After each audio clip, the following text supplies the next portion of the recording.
अनि यता चाहिँ यस्तो बनाउनु भएको रहेछ, गार्डनहरू पनि रहेछ, गेस्टहरू पनि छ, उहाँहरू चाहिँ गेस्टहरू हुनुहुन्छ।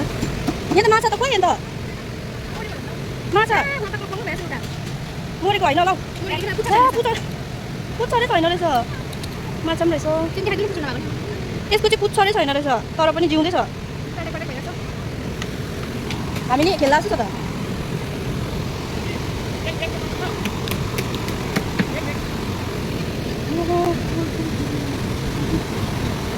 अनि यहाँ चाहिँ छ यस्तो कस्तो दामी भइरहेको छ।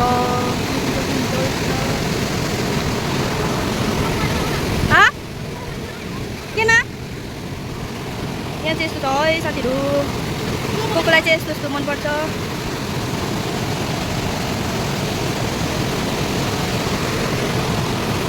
हाम्रो खोलाहरू चाहिँ यस्तो छ। यो चाहिँ हो हाम्रो मेन यहाँको सुन्दरता नै यही हो।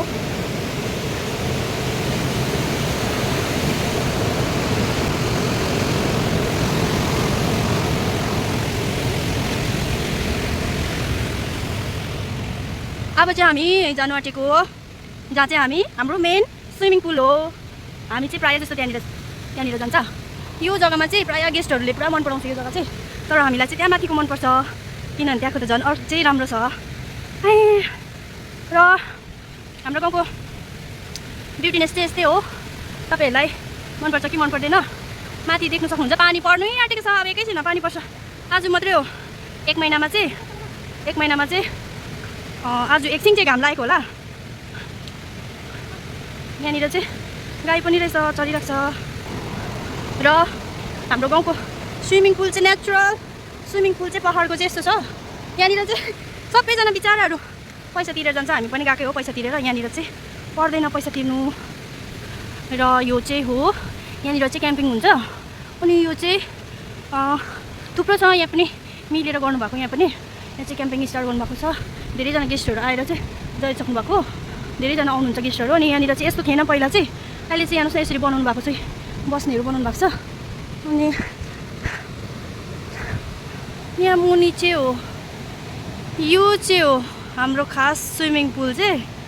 तर यहाँनिर खोइ कताबाट पस्नु पर्ने हो, बाटो चाहिँ यहाँ तलबाट थियो, अहिले चाहिँ यहाँबाट खोल्नु भएको रहेछ बाटो चाहिँ। यसरी गेटहरू लगाइदिनु भएको रहेछ।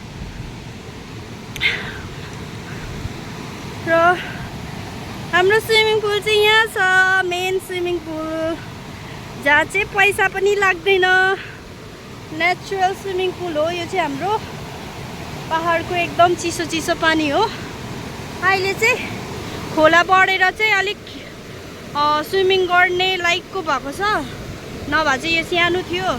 निकै ठुलो भएछ नि होइन नि, अब त यहाँ जानु सक्दैन नि, गहिरो भयो होला।